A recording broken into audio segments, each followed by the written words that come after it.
तो पांच के पंच में आज हम 5 अहम खबरों को आप तक पहुंचाएंगे जो इस समय देश में आज में सबसे ज्यादा आज के दिन में चर्चा में है। दरअसल पहली खबर उत्तराखंड से है। उत्तराखंड में धराली में बादल फटने से खीर गंगा गांव बह गया है। वहीं दूसरी बड़ी खबर जो है वो दिल्ली से है, जहां जम्मू कश्मीर के पूर्व राज्यपाल सत्यपाल मलिक का निधन हो गया है। वहीं तीसरी बड़ी खबर सीहोर के कुबेरेश्वर धाम से है, जहां आज भारी भीड़ के चलते धक्का मुक्के में 2 लोगों की मौत हो गई। वहीं चौथी बड़ी खबर रायपुर से है, जहां शहर का कचरा डंप होता है, वहां खाने पीने की चौपाटी बनाई गई है। श्योपुर जिले में स्टेडियम के पीछे स्थित अनुसूचित जाति पोस्ट मैट्रिक बालक छात्रावास में बार बार मुर्गा पार्टी किए जाने से छात्र परेशान नजर आ रहे हैं। तो 5 के पंच में आज की ये 5 खबरें हैं जो इस समय सुर्खियों में है। बादल फटने की तस्वीरों ने देश को दहला कर रख दिया है। उत्तराखंड की ये तस्वीरें आज सामने आई जिसमें पूरा गांव बहता हुआ नजर आया। वहीं दूसरी अहम खबर दिल्ली से आई, जहां राम मनोहर लोहिया अस्पताल में पूर्व राज्यपाल सत्यपाल मलिक का निधन हो गया। पिछले 3 महीनों से वो अस्पताल में भर्ती थे, जहां पर उनका इलाज चल रहा था और आज उनका निधन हो गया है। और तीसरी बड़ी खबर की बात करें तो तीसरी बड़ी खबर जो है वो सीहोर से सामने आई है, जहां पर कुबेरेश्वर धाम में भारी भीड़ के चलते धक्का मुक्की हो गई। और ये भीड़ जो है सावन की वजह से थी, जिसमें 2 लोगों की दुखद मौत हो गई।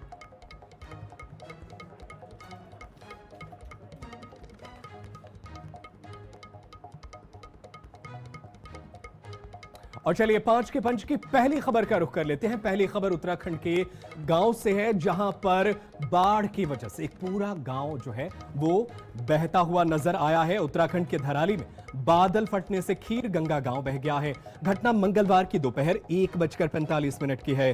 बाढ़ और मलबे की चपेट में कई घर आ गए। उत्तरकाशी के डीएम प्रशांत आर्या ने बताया कि अब तक 4 लोगों की मौत की खबर मिली है। 50 से ज्यादा लोग लापता हैं। कई लोगों के दबे होने की खबर है। धरावी गांव देहरादून से 218 किलोमीटर दूर है। घटना के कई वीडियो और फुटेज सामने आए हैं जो दिल को दहलाने वाले हैं। रेस्क्यू टीम एसडीआरएफ एनडीआरएफ के साथ साथ आर्मी भी मौके पर पहुंच गई है। पानी का सैलाब गांव की तरफ आते ही वहां पर चीख पुकार मच जाती है। कई होटलों में पानी और मलबा घुस गया है। धराली बाजार पूरी तरह तबाह हो गया है। कई होटल दुकानें ध्वस्त हो चुकी हैं। यहां पिछले 2 दिनों से भारी बारिश हो रही है। वहीं इस घटना को लेकर मुख्यमंत्री पुष्कर सिंह धामी ने कहा कि हम हालातों पर नजर बनाए हुए हैं।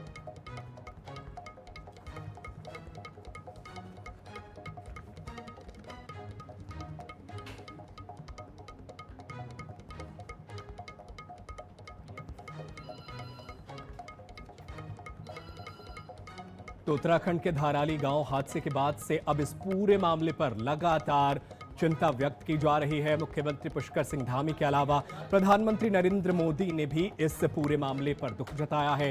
धाराली में बादल फटा और उसके बाद से ट्वीट करके इस पर जानकारी दी गई। प्रधानमंत्री मोदी ने भी इस त्रासदी से प्रभावित लोगों के लिए यहां पर उन्होंने ट्वीट किया है और कहा है कि लगातार एनडीआरएफ एसडीआरएफ की टीमें घटनास्थल पर पहुंची हैं और वहां पर लोगों को बचाने की कोशिशें जारी है। 50 से ज्यादा लोग अभी भी लापता बताए जा रहे हैं। उत्तरकाशी जनपद के धराली क्षेत्र में बादल फटने की अभी सूचना आई है और बहुत तेज गति से मलबा आया है पानी के साथ। हमारा प्रयास है कि इस समय में सभी को जल्दी से जल्दी राहत के काम किए जाएं, बचाव के कार्य किए जाएं। जिला प्रशासन के लोग वहां पहुंच रहे हैं, साथ में हमारे सेना के लोग, एनडीआरएफ एसडीआरएफ, आपदा प्रबंधन विभाग लगातार कोशिश कर रहा है कि हमारी सर्वोच्च प्राथमिकता है कि सभी को इस समय राहत की जाए, सभी को बचाया जाए और हर प्रकार से जान माल की सुरक्षा की जाए। और चलिए इसी खबर पर ज्यादा जानकारी के साथ हमारे सहयोगी यशराज आनंद हमारे साथ फोन लाइन पर मौजूद हैं। उनका रुख कर लेते हैं। यशराज, जो तस्वीरें सामने आ रही बेहद हैरान करने वाली है और हाल ही में सुप्रीम कोर्ट ने एक टिप्पणी की थी कि क्या हम हिमाचल प्रदेश को खोने वाले हैं। तो इस पूरे मामले पर फिलहाल क्या कुछ सरकार कर रही है और इस पूरे जिस तरीके से एक के बाद एक बादल फटने की घटनाएं हो रही हैं, तो सरकार ठोस क्या कदम उठा रही है?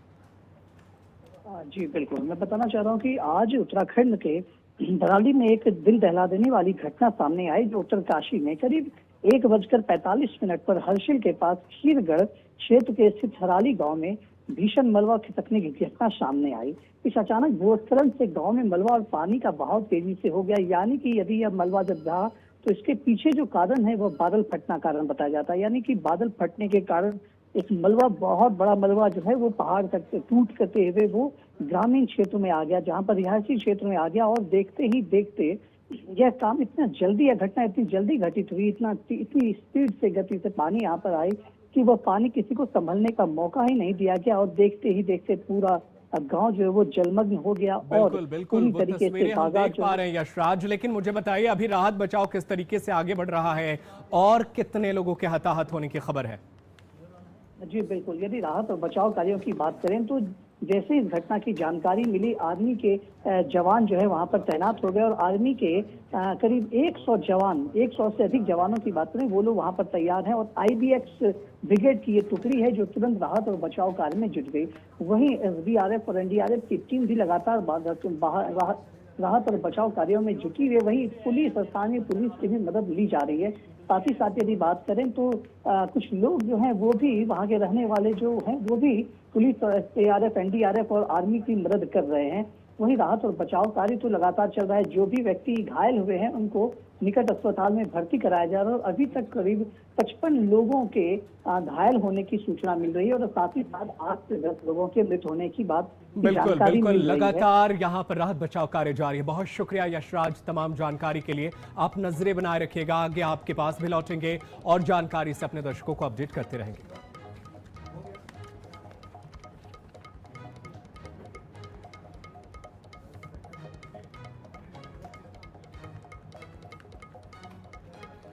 और चलिए 5 का पंच में खबरों में आगे बढ़ते हैं और दूसरी खबर का रुख करते हैं। दूसरी खबर राष्ट्रीय राजधानी दिल्ली से है, जहां से दुखद खबर सामने आई। पूर्व राज्यपाल सत्यपाल मलिक का राम मनोहर लोहिया अस्पताल में निधन हो गया है। दरअसल लंबी बीमारी की वजह से वो लगातार कई दिनों से अस्पताल में भर्ती थे। उन्होंने दोपहर करीब 1 बजे अंतिम सांस ली। सत्यपाल मलिक लंबे समय से किडनी की बीमारी से जूझ रहे थे। 11 मई को हालात जो है वो और ज्यादा खराब होते चले गए और उन्हें अस्पताल में भर्ती करना पड़ा था। वे जम्मू कश्मीर, बिहार, गोवा और मेघालय के राज्यपाल रहे हैं। 2018 में ओडिशा के राज्यपाल का अतिरिक्त प्रभार भी उन्होंने संभाला था। सत्यपाल मलिक 23 अगस्त साल 2018 से 30 अक्टूबर साल 2019 तक जम्मू कश्मीर के राज्यपाल रहे। उन्हीं के कार्यकाल के दौरान आज ही के दिन यानी 5 अगस्त साल 2019 को जम्मू कश्मीर से आर्टिकल 370 को हटाया गया था। तो सत्यपाल मलिक कई राज्यों के राज्यपाल रह चुके हैं, लेकिन वो इन दिनों खासी सुर्खियों में इसलिए भी थे क्योंकि कई बार उनके बयान जो हैं वो अक्सर मीडिया में सामने आते रहते थे। लेकिन फिलहाल उनका दुखद निधन हो गया है। आपको बता दें कि राजनीतिक सफर की बात करें तो साल 1966 में बने चौधरी चरण सिंह विश्वविद्यालय मेरठ से छात्र संघ के अध्यक्ष चुने गए।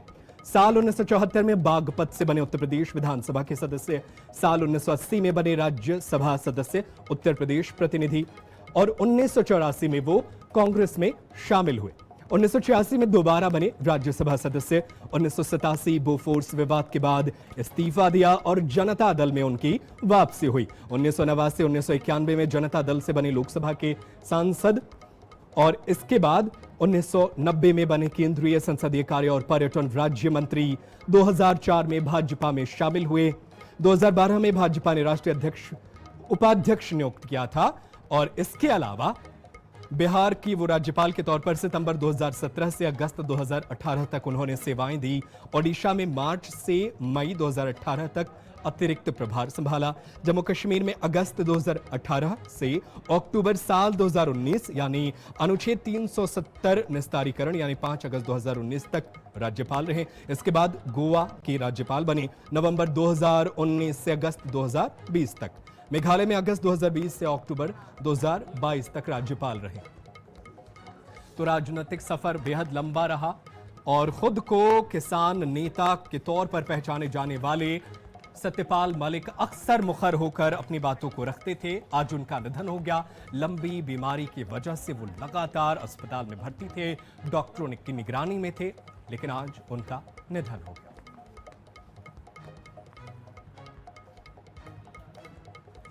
और चलिए इसी खबर पर ज्यादा जानकारी के लिए हम अपने सहयोगी का रुख कर लेते हैं। हमारे साथ हमारे सहयोगी स्पर्श शर्मा फोन लाइन पर हमारे साथ मौजूद है। स्पर्श, लंबी बीमारी के बाद आज उनका निधन हुआ और आगे उनके अंतिम संस्कार को लेकर क्या कुछ खबरें हैं, हमारे दर्शकों को अपडेट कीजिए।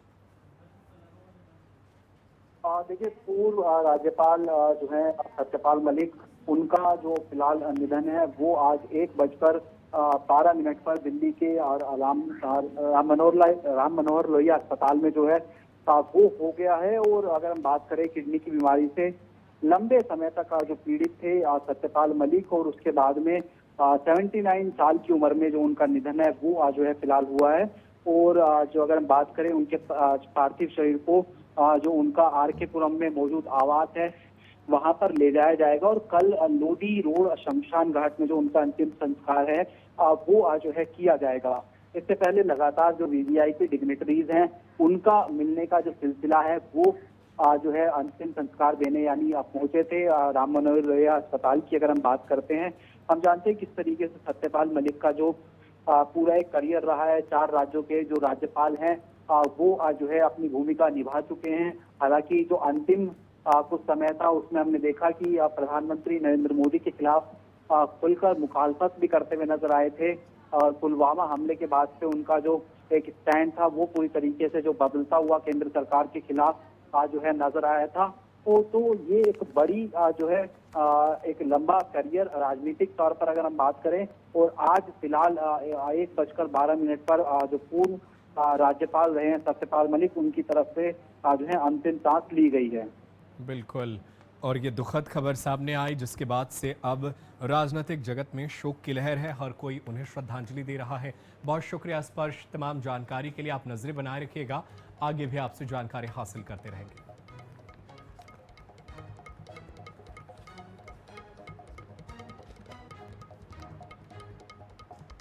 और चलिए खबरों में आगे बढ़ते हैं। खबर सीहोर से है, जहां पर सीहोर के कुबेरेश्वर धाम में भगदड़ की स्थिति मच गई और यहां पर 2 लोगों के दुखद मौत की खबर सामने आई। दरअसल लगातार पूजा अर्चना के लिए मंदिर में लोग बड़ी संख्या में जा रहे हैं और इसके बाद भगदड़ की स्थिति सामने आई। ये पूरा मामला कुबेरेश्वर धाम का है, जहां पर भारी भीड़ के चलते धक्का मुक्की में 2 लोगों की मौत हो गई। 8 से 10 श्रद्धालु चक्कर और घबराहट की शिकायत के बाद अस्पताल पहुंचे हैं, जिनमें से 2 की हालत गंभीर बताई जा रही है।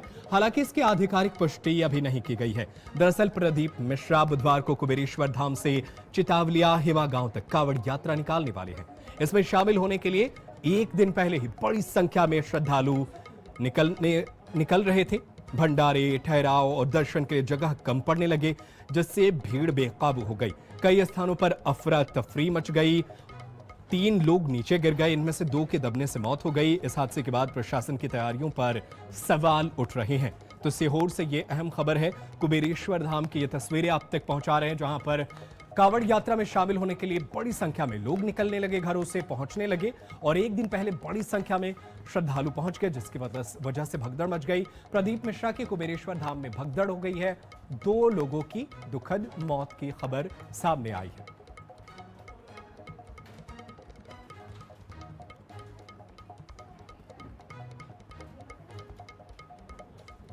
और चलिए इसी खबर पर ज्यादा जानकारी के लिए हम अपने सहयोगी का रुख कर लेते हैं। हमारे साथ हमारे सहयोगी शैलेंद्र विश्वकर्मा हमारे साथ फोन लाइन पर मौजूद हैं। शैलेंद्र, जब प्रशासन को पता है कि त्योहार का वक्त है और बड़ी संख्या में लोग जो है वो मंदिरों के आसपास आएंगे, तो क्या वहां पर सुरक्षा के पुख्ता इंतजाम नहीं किए गए थे? क्या इसे प्रशासन की लापरवाही न मानी जाए?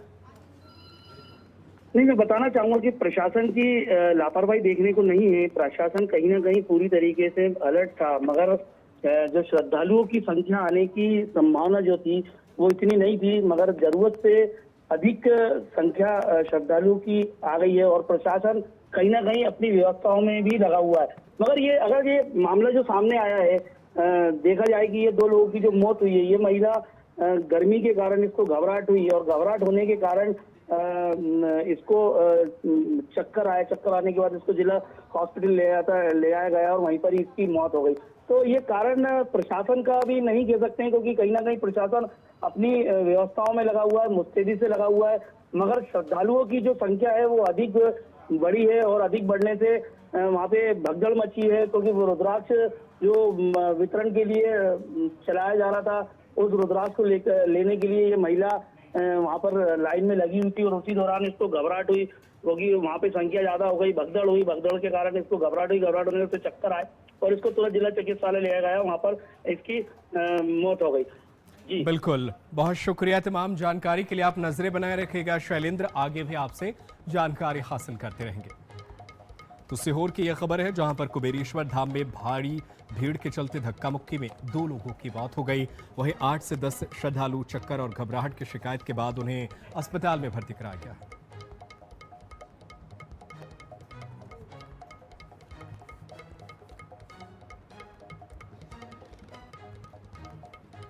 और चलिए 5 का पंच में खबरों में आगे बढ़ते हैं। चौथी खबर का रुख कर लेते हैं। चौथी खबर राजधानी रायपुर से है और आपके सेहत से जुड़ी ये बेहद अहम खबर है। दरअसल राजधानी रायपुर से जो तस्वीरें निकलकर सामने आई है वो चिंता का विषय है। दरअसल इस खबर को नजरअंदाज करना मुश्किल होगा क्योंकि रायपुर नगर निगम ने एक चौपाटी बनवाई है। ये नई चौपाटी है, सुनकर अच्छा लगता है, लेकिन जरा ठहरिए, ये चौपाटी किसी हरियाली, झील या पार्क के पास नहीं बनी है। ये चौपाटी बनी है ठीक वहीं जहां पूरा रायपुर शहर का कचरा डंप होता है। जी हां, आपको घरों से निकलने वाला सड़ा गला कचरा जो हर दिन ट्रकों में भरकर इस जगह पर फेंका जाता है, उसी जगह पर, उसी बदबूदार वातावरण में आपके लिए बनाई गई है खाने पीने की चौपाटी। देखिए ये खास रिपोर्ट। रायपुर के बूढ़ा तालाब के सामने इस वक्त मैं खड़ी हूँ, वो इसलिए क्योंकि मैं अब आपको रायपुर नगर निगम का चलता फिरता एक नमूना दिखाने वाली हूँ। नमूना इसलिए कह रहे हैं क्योंकि ये नमूना ही तो है। योजनाएं तमाम लाई जाती है, धरातल पर उतारने की बात की जाती है, लेकिन जब तस्वीरें कुछ इस तरीके से सामने आती हैं तो आंखें खुली की खुली रह जाती है। आपकी आंखें खोलने के लिए मैं आ पहुंची हूँ पुराना धरना स्थल। जी हाँ, पुराना धरना स्थल तो हटा दिया गया, लेकिन यहाँ पर चौपाटी खड़ी कर दी गई है। कैमरा सहयोगी से कहूंगी, रिजवान आपको दिखाएंगे, सामने में चौपाटी तनी हुई है, लेकिन आप जब इस गेट से निकल रहे हैं तो आप पहले तो ये अंदाजा लगाए होंगे कि हम किसी कूड़े करकट के सामने या फिर किसी डंपिंग एरिया के सामने खड़े हैं। सही भी पहचाना आपने। पहले आप चौपाटी देख लीजिए, ये आपके लिए बनाई गई चौपाटी है, जहां पर आपको कुछ दिन बाद निमंत्रण भेजा जाएगा कि यहाँ पर आइए, खाइए और बीमार पड़िए। अब आप देखिए कि यहाँ से एक कचरा गाड़ी यहाँ से निकलता हुआ आपको नजर आ रहा है और साथ ही पीछे में जो डंपिंग हो रही है, यानी कि धरना स्थल ट्रांसफर स्टेशन यहाँ पर साफ तौर पर लिखा हुआ है, लेकिन उसके सामने में क्या हो रहा है वो आप देखिए। यहाँ पर पुराना धरना स्थल हुआ करता था, लेकिन डंपिंग यार्ड जो है वो यहाँ पर है, जहाँ पर पूरे रायपुर शहर का जो कचरा है वो यहाँ पर डंप होता है। अब मैं आपको एक और तस्वीर दिखाऊंगी, इसलिए भी दिखाऊंगी क्योंकि अधिकारी बड़ा बड़ा स्लोगन लिखे हुए हैं। लाइन से देखिए, हर दिन चुने सही डस्टबिन, 4 प्रकार के डस्टबिन रखे गए हैं जो अभी तक ना किसी दुकान में ना किसी घरों में देखे गए। शुरू में देखे जाते थे, लेकिन फिर वही बात हो जाती है कि 4 दिन की चांदनी फिर अंधेरी रात।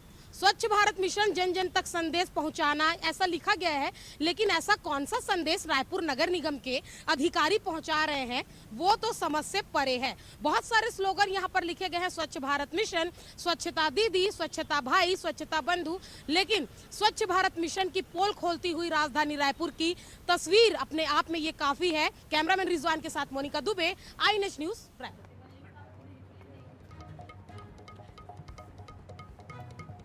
और चलिए इसी खबर पर ज्यादा जानकारी के लिए हम अपने सहयोगी का रुख कर लेते हैं। हमारे साथ हमारी सहयोगी मोनिका दुबे फोन लाइन पर मौजूद हैं। मोनिका, जैसा कि आपकी रिपोर्ट हम देख रहे थे, चौपाटी वहां बना दी गई है जहां पर कचड़े डंप किए जाते हैं, तो जाहिर सी बात है अगर इस चौपाटी पर खाना खाएंगे तो सेहत तो चौपट हो ही जाएगी।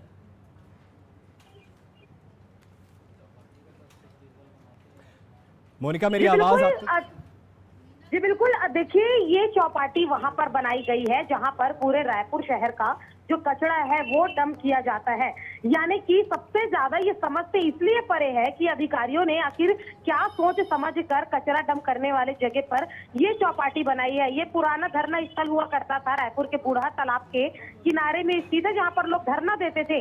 सामान्य लोगों को परेशानी ना हो, आम जनता को परेशानी ना हो, इसलिए धरना स्थल को हटाकर नया रायपुर में स्थापित कर दिया गया। लेकिन उसके बावजूद यहाँ पर धरना स्थल के जगह में चौपाटी बना दी गई। करोड़ों रुपए के लागत से ये चौपाटी का निर्माण हुआ है। इसके लिए बकायदा टेंडर जारी किए गए हैं, लेकिन अभी क्योंकि ये विवादित चौपाटी हो चुका है, इसलिए इस पर स्टे जरूर लगा हुआ है।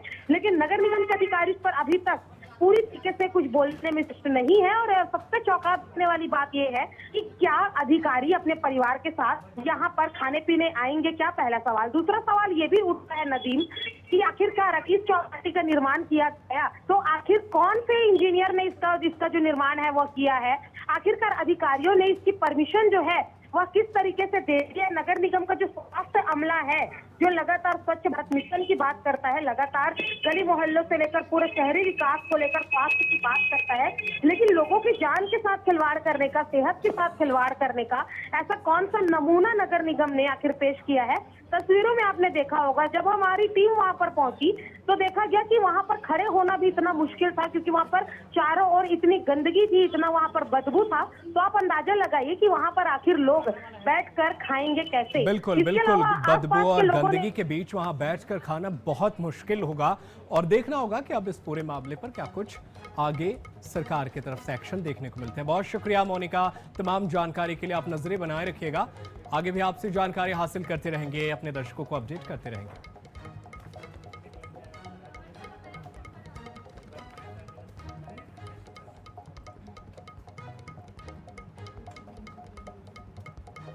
और चलिए बिना देरी के खबरों में आगे बढ़ते हैं। पंच का पांचवी खबर का रुख कर लेते हैं। पांचवी खबर है श्योपुर से, जहां पर हॉस्टल के छात्र इन दिनों परेशान नजर आ रहे हैं। दरअसल श्योपुर जिले में स्टेडियम के पीछे स्थित अनुसूचित जाति पोस्ट मैट्रिक बालक छात्रावास में बार बार मुर्गा पार्टी किए जाने से छात्र परेशान हैं।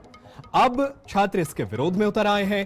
यह मामला तूल पकड़ता जा रहा है, जिसका वीडियो सोशल मीडिया पर वायरल हो रहा है। छात्रों का आरोप है कि अधीक्षक ओम प्रकाश अर्गल बार बार छात्रावास में मांसाहारी भोजन बनवाते हैं, जिससे कई छात्र असहज महसूस करते हैं।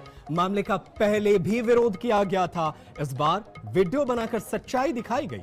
सोमवार को कलेक्टर और आदिम जाति कल्याण विभाग को लिखित में शिकायत दी गई है। तो ये छात्रावास यहाँ पर संडे को मुर्गा मांस बनाया जाता है। हमने इसका कई बार विरोध किया, फिर भी इसका कोई निराकरण नहीं हुआ। कल बीते ये संडे के दिन हमने इसका विरोध किया तो ज़्यादा लड़ाई हो गई, झगड़ा हुआ। मतलब एक लड़के के द्वारा इसका मोबाइल फेंकवा दिया। हम रिकॉर्डिंग बना रहे थे और ये तो समस्या कई बार हुआ है। और चलिए इसी खबर पर ज्यादा जानकारी के लिए अपने सहयोगी का रुख कर लेते हैं। हमारे साथ महावीर शुक्ला हमारे साथ मौजूद है फोन लाइन पर। महावीर, जिस छात्रावास में बच्चे पढ़ाई करते हैं वो पार्टी का अड्डा बनाकर रख दिया गया है, अब जो खबर सामने आ गई है तो क्या कुछ कार्रवाई की बात हो रही है? जी बिल्कुल, आपको बताना चाहूंगा जो पोस्ट मैट्रिक छात्रावास है उसमें जो बच्चों के द्वारा शिकायत पहले भी की गई थी और कल उन्होंने वीडियो बनाते हुए एक वायरल किया, जिसमें जो अधीक्षक हैं उनके द्वारा जो मीट वगैरह बनाया जाता है और अपने जो उनके मिलने वाले हैं अधीक्षक के वह दोस्त वहाँ आते हैं और इस तरह की मुर्गा पार्टी वगैरह जो करते हैं। लेकिन जो वहाँ छात्रावास में रहने वाले बच्चे हैं वो लगातार विरोध कर रहे हैं, क्योंकि काफी सारे बच्चे ऐसे हैं जो इन चीजों को नहीं खाते हैं। और बच्चों का ये भी कहना है कि जो छात्रावास में जो बर्तन हैं वो या तो अगर इस तरीके के जो मुर्गा पार्टी वगैरह जो होती है तो उसके लिए अलग किए जाए, ताकि जो हम लोग नहीं खाते हैं तो हमें किसी प्रकार की कोई परेशानी नहीं है। हालांकि बच्चों ने जो शिकायत कलेक्टर से और जो ट्राइबल एसी है उनसे की गई है, तो अभी तक हालांकि कोई भी ऐसा एक्शन नहीं लिया गया है, छात्रावास अधीक्षक के खिलाफ कोई कार्रवाई की गई हो। बिल्कुल, अभी इंतजार है कि क्या कुछ एक्शन लिया जाता है। आप नजरें बनाए रखिएगा महावीर, तमाम खबरों पर आगे भी आपसे जानकारी हासिल करते रहेंगे। बहुत शुक्रिया तमाम जानकारी।